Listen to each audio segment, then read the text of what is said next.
Who are the top prospects in the 2025 NHL draft? On today's show, we preview our very early top 5 prospects on today's episode of Locked On NHL Prospects.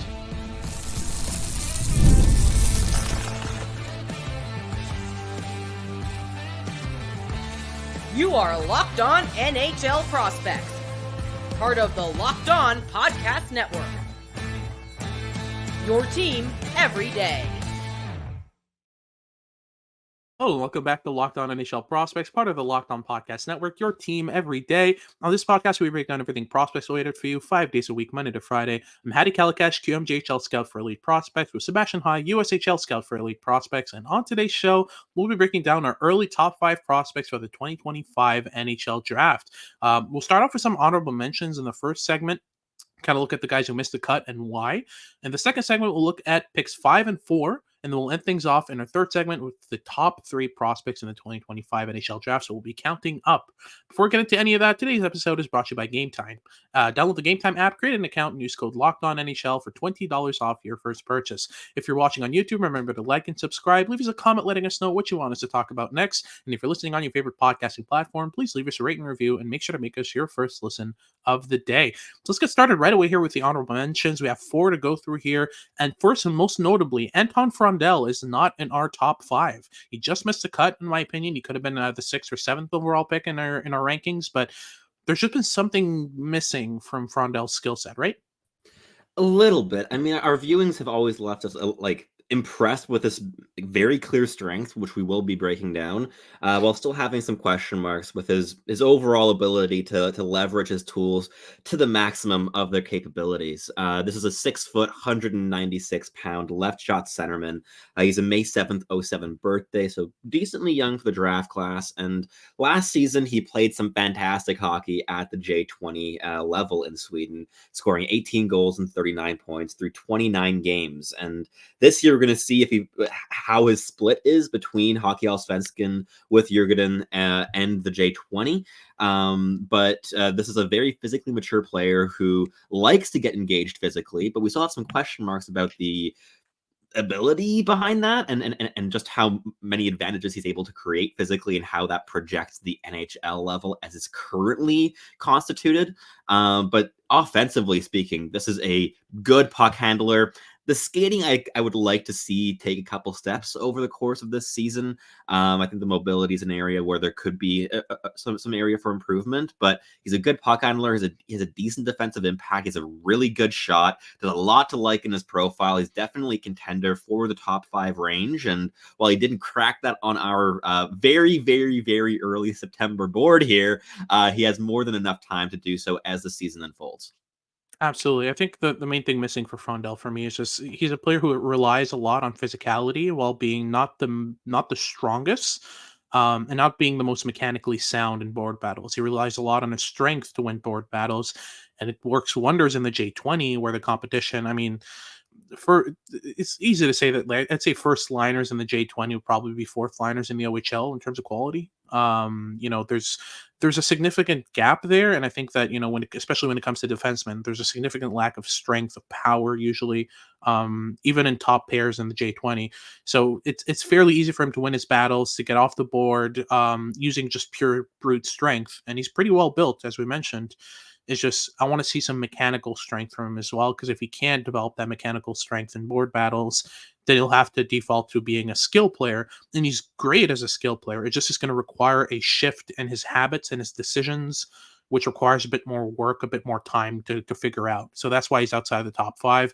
We also have Michael Misa, surprisingly an exceptional status player, isn't in the top 5 for the draft. That rarely happens. I think the last time this happened was Sean Day. I mean, Sean Day was way outside the top 5 of the draft. Yeah. And Shane Wright fell to 4th, which wasn't too far off from that mark.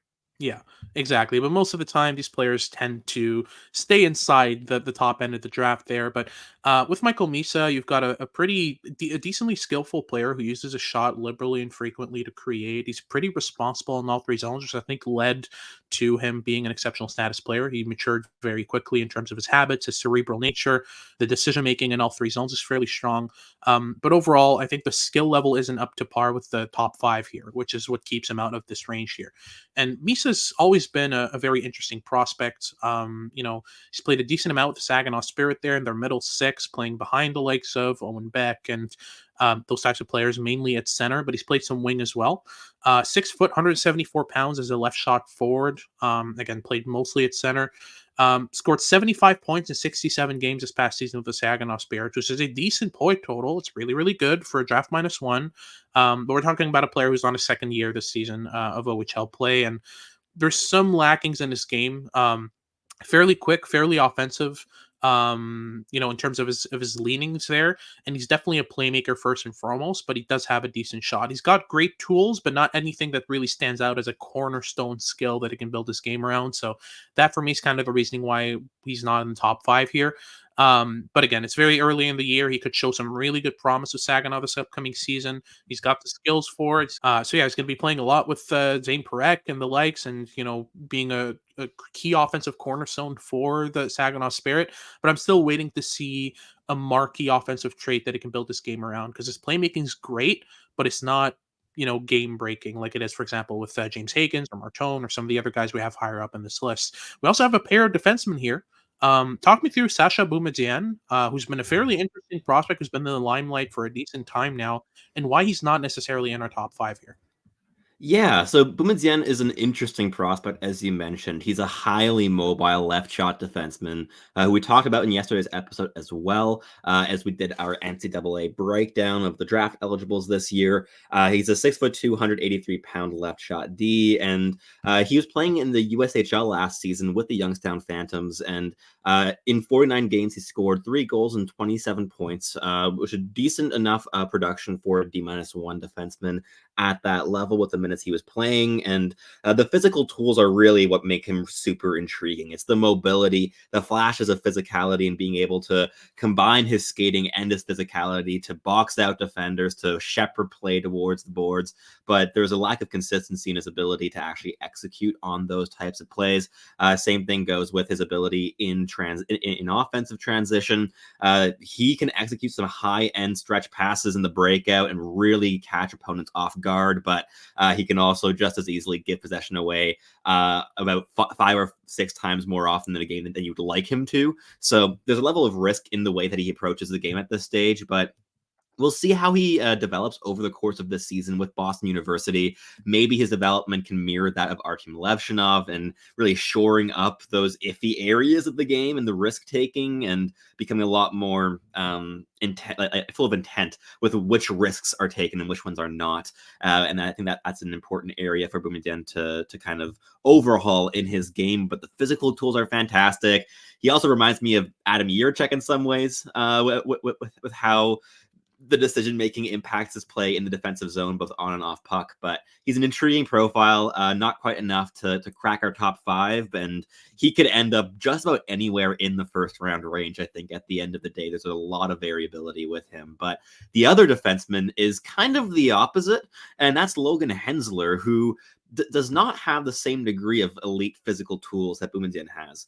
That said, he's a lot more reliable, which I think is also partly why we've soured on him a little bit over the course of the last half season or so. A player who was showing tremendous flashes in his D-2 season in the program, and he's right now 6'2", 196 pounds. He's a right shot defenseman. This is a really, really valuable profile player, but he hasn't really changed his game particularly much in the last year. He hasn't developed all that much. He's a decent enough skater in all 4 directions. He moves better than most other defensemen in this draft class. His two-way impact is decent, but he's very the word that keeps coming back to mind for me is vanilla. He makes a simple play more often than not. He makes some simple mistakes at times, but he doesn't really push his own boundaries or explore his own abilities, his own toolkit anymore, as he did in that D-2 season. And if he's able to regain that form and regain that ability to explore his own game, maybe we're looking at a top 5 pick at the end of the day. But if that doesn't happen, even while developing at a university like the University of Wisconsin, doesn't really help his chances, in my opinion, at this stage in terms of cracking that top 5 in the end. But an intriguing player with some really good physical tools, but a bit of a stagnation in development over the course of the last season. Absolutely. That wraps up our first segment. We'll get into our second here where we talk about the picks 5 and 4 in our top five. We'll look at a couple prospects there, but just before, a quick word from our sponsors at Game Time. If you're looking to buy cheap tickets last minute to any event, Game Time is the best place to secure them. Game Time is safe, secure, and really easy to use. They've got a bunch of deals to save you money as well. They've got last minute deals, flash deals, zone deals, and they also have all in pricing, which is a new feature that you can toggle in the app in order to see the final price after fees, after taxes, all that stuff. So there's no surprises when you check out. And Game Time also has the Game Time guarantee. If you find a ticket in the same section and row for less than what Game Time has to offer you there, Game Time will credit you 110% of the difference. I use Game Time all the time. They're really useful for my type of schedule. My schedule changes around a lot, so I've often got an afternoon free out of nowhere. And Game Time comes in clutch when it comes to that. You can find tickets up until the last minute before an event. Sometimes an hour after it starts, tickets are still available over at Game Time. So take the guesswork out of buying tickets with Game Time. Download the Game Time app, create an account, and use code Locked On NHL for $20 off for your first purchase. Terms apply, but again, super simple. Just create an account and use code Locked On NHL for $20 off your first purchase. So download Game Time today. Last minute tickets, lowest price, guaranteed.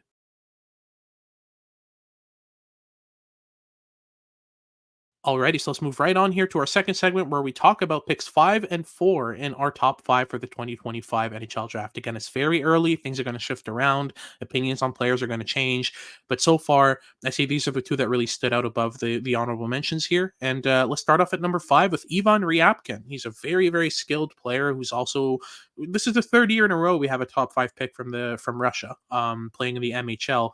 And Ryabkin's really interesting in terms of the profile he brings. He's incredibly cerebral. He's a really, really smart player who makes great decisions all over the ice. He's surprisingly physical as well. He's a player who likes to throw the body around, kind of get involved physically, make some plays on that side. So he's got that going for him as well. Overall, the skill set there with Ryabkin is really, really interesting. You know, he's a playmaking forward, but he's also able to shoot in motion. He likes to get open in the slot. Ryabkin has a decent level of skill to him. Talk me through the size handedness here real quick before we kind of continue with the profile here on Ryabkin.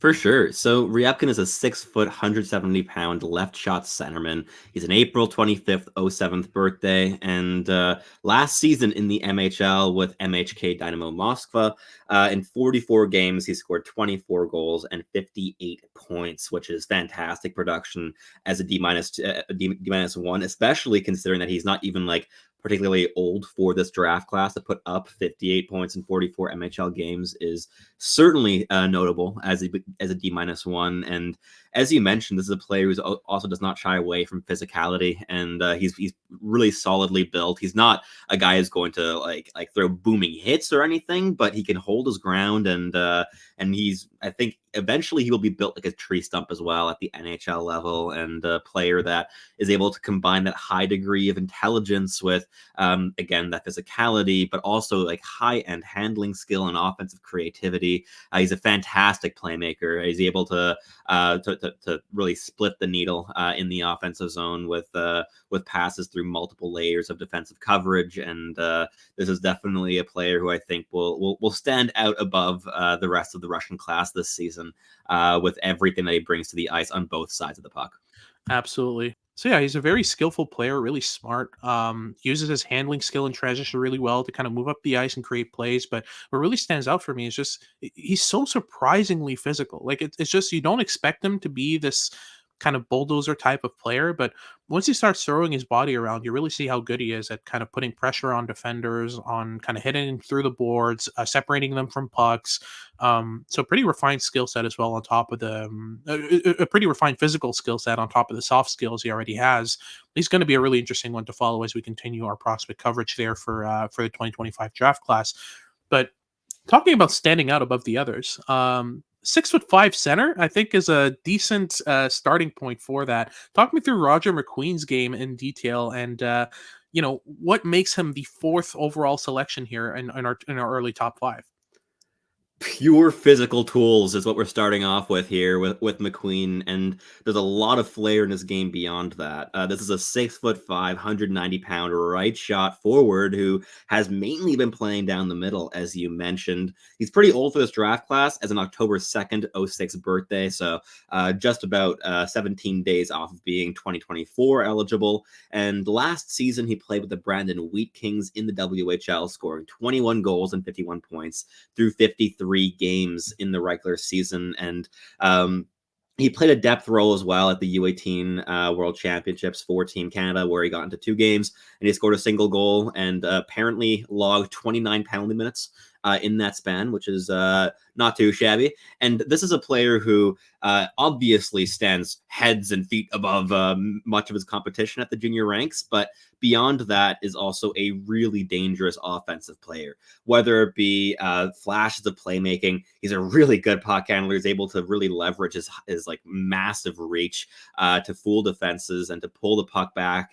He's quite an effective puck handler as well, in tight, close to his body, which is especially valuable for these massive players. That's often an area of weakness in their handling toolkit, but that has not been the case with McQueen in my viewings, and he has a wicked shot too. There's a lot to like in his offensive toolkit. He's very versatile, and I'm looking forward to seeing how he's able to really like light up the score sheet this season in the WHL, because with his level of physical tools, his intelligence as well on both sides of the puck really should not go understated here either, as well as the skill and the potential for defensive ability. Like I've had a couple of viewings where he was a bit lackluster in his own zone, but in the games where he's been on his game defensively, he is suffocating with the amount of space he's able to take away from the opposition. So there's a lot to like in his toolkit, and there's definitely a couple shades of Caden Lindstrom in his early draft year like projection, I think, Yeah. for the NHL draft class this year.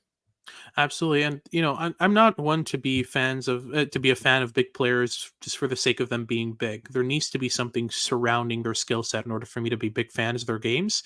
That's definitely the case with Roger McQueen. McQueen, yes, is 6'5", 190 pounds, but he leverages his weight really well in board battles. We talked about that as a concern for Anton Frondel, for example. He's a bit shorter. You need that even more. You need to be able to leverage your weight even better in board battles, to be able to get under opponents' hands, kind of lower your center of gravity on your battles, that kind of stuff.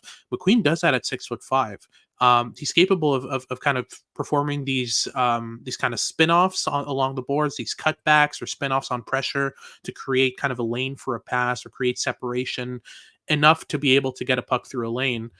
Very comfortable on the backhand as well, which stands out with this game, right?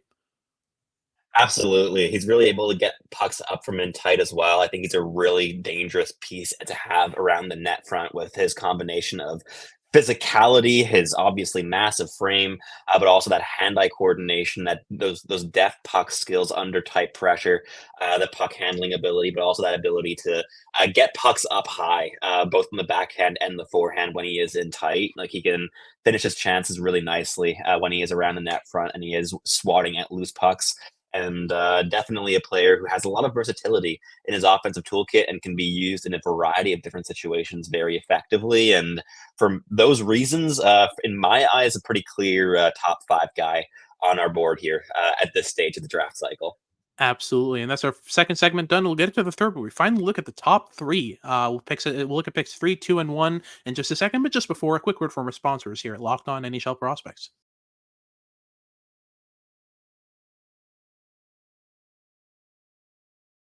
And we start off here at number 3 with Porter Martone, and this is going to be a bit of a contentious one, as he's been basically stapled at second overall throughout the past 6 months for anyone making early rankings. But again, a year and a half in advance of the draft, some things are going to change, and things have changed a tiny bit in the meantime there. So talk me through Martone's game in detail: size, handedness, the style of play that he's played, where he's been playing, point totals. Let's go about it. Absolutely. So Porter Martone is a 6'3", 170-pound right shot right winger who's been playing some fantastic hockey in the OHL with the Mississauga Steelheads, now the Brampton Steelheads. and also lit up the U18 World Championships this past May for Team Canada as the team's captain, despite being not the oldest player on the team, as a D-1 that season, and he scored 5 goals and 17 points through 7 games, which was second only to Gavin McKenna on Team Canada in scoring, which is not half bad. Beyond that, Martone, obviously a really big player. He plays violently. He's physical. He's a real power forward style player. He gets under his opponent's skin, and he is not fun to play against by any means. I think that there are few players in this draft class that are more painful or annoying to play against than Porter Martone is. And beyond that, he's also a fantastic puck handler. He's so slick with the puck on his stick. He has a really good shot. I think he could be labeled as either a playmaker or a sniper pretty accurately, given the strength of those elements in his toolkit. He's able to set up play really well for his teammates while also being able to finish chances very, very well. On top of that, and last season as a D-1 in the OHL, he scored 33 goals and 71 points, which is strong production. His game hasn't necessarily changed all that much in the last year or year and a half. I think that there might be an argument to be made that he's plateaued a little bit in his development over the course of that stretch of time, but still a player who projects as a high-end potential top-line scoring winger who brings as much offensive threat as he does physicality and grit and violence to the game. And on top of that, he's also defensively responsible in most games that I've watched as well. So a lot to like in his toolkit, and definitely an intriguing player in that top 3 range. And he has just as good of a chance at going second as he does third. So a lot of we'll see how it goes with him on draft day, but he's not going to last very long at all when the draft does roll around eventually. Absolutely, and I think the main thing that keeps him out of the top 2 and that bumped him out of number 2 for me is just, he's very, very flashy, very, very skilled. I have more questions about decision-making habits, processing, the kind of stuff that kind of leads to high-end results in the NHL.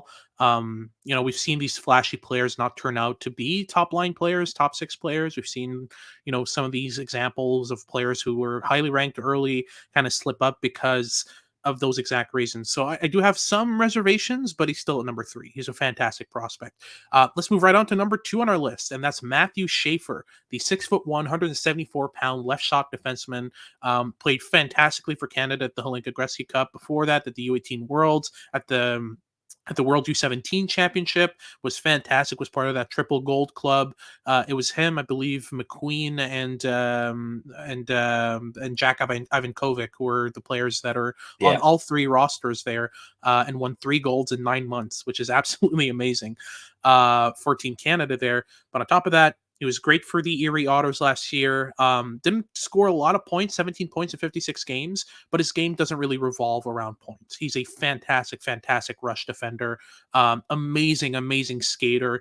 Just a really, really good player moving up and down the ice, whether that's carrying pucks or moving off puck up the ice offensively, or defending the rush, moving backwards towards his own zone. There's some habits in his skating that are incredibly impressive as well. He goes from L cuts to hard pushes better than most prospects I've ever scouted. I think the last I've seen be really good at that specific thing was probably Rasmus Dahlin. As much as I'm a fan of EJ Emery skating, as much as I'm a fan of other prospect skating, there's something about the way that Schaefer defends the rush and the way he uses his feet that's just absolutely fantastic. Overall for me, Matt Schaefer really, really stood out in the last kind of 6-7 months and really made himself a staple for me in the top 3. And I'm much more confident in his projection and his ability to reach his upside than I am with Martone. Mainly because Schaefer's habits are just honestly stellar. He's got the leadership ability. He captained Canada at all 3 of those tournaments, in which they won gold. Watching him live, he's incredibly vocal on the ice, lets his intentions known, talks to his defense partner, talks to his forwards, lets them know what's going on around them when they forget to scan. Just an incredibly aware, incredibly smart, incredibly responsible, and surprisingly physical defenseman as well. Yes, he's listed at 174. I'm pretty sure that's going to change in a couple weeks when the sizes are updated throughout the CHL. I'm pretty sure he's around 185, 190 pounds, and he uses it really, really well. That's the key thing. Don't have to be 215 pounds to be a physical player. It's all about habits. It's all about timing. It's all about decisions. And with Schaefer, all of that is just absolutely spot on. But let's close things off here in the final. Yeah. And I will add, he's almost an entire year younger than Martone is. He is just 10 days off the cutoff to be eligible for 2026. By the way, happy birthday to Matt Schaefer as of this episode being published here. It's a September Yes. 5 birthday, so today is his birthday, and he turns 17, which is I mean, as of recording this, he's still 16 and has impressed us that much at these tournaments. So Yes. for me, just there's something different about him. I love his play. But let's finally close things off with the number one overall pick. And I don't think there's any surprise here, even though we're going to talk about this, but there is starting to be a conversation. It's not as clear cut, but James Hagens, for the moment at least, is our number one pick in the 2025 NHL draft. Take it away, Sebastian. Talk me through his game. Absolutely. 5'10", 172-pound left shot centerman who has been playing some fantastic hockey over the course of the last season with the US NTDP. I mean, he scored 47 points in 26 games against USHL competition last season, which is just disgusting type of numbers. And he was doing that alongside players along the lines of like Teddy Stiga. It wasn't like he was playing with Cole Eiserman on every game because, well, he didn't really want to play with Cole Eiserman every game for some reason. And beyond that, he's really dynamic on the puck. He's a fantastic puck handler. He's such a fantastic skater as well, like a really elite level skater that helps him compensate for that lack of massive frame that he has in his game. He's really solid defensively as well. I like his defensive motor overall, but it's in the offensive zone and in transition especially where he makes his biggest mark. He is so dynamic with the puck on his stick. He's able to read defensive structures. He finds the right gaps to attack with his speed, and he's also very deceptive and manipulative with the puck on his stick. There's a lot to like, and I think that he's going to have a fantastic season at Boston College this year, where he will likely be the de facto number one center playing alongside Ryan Leonard and Gabe Perreault, which is going to be one of the better positions that you can find yourself in as a draft eligible centerman in the U.S. system. Absolutely. Now, even though there is a conversation regarding whether or not James Hagens ends up being the first overall pick when July comes, I still think that it's more likely that he kind of digs that trench between him and everyone else than it is that that other players catch up to him. Mainly because, like you said, he's in the perfect position to showcase his abilities, showcase his skill, and kind of progress as a player. It's very hard not to be successful when you're playing next to Ryan Leonard and Gabe Perreault.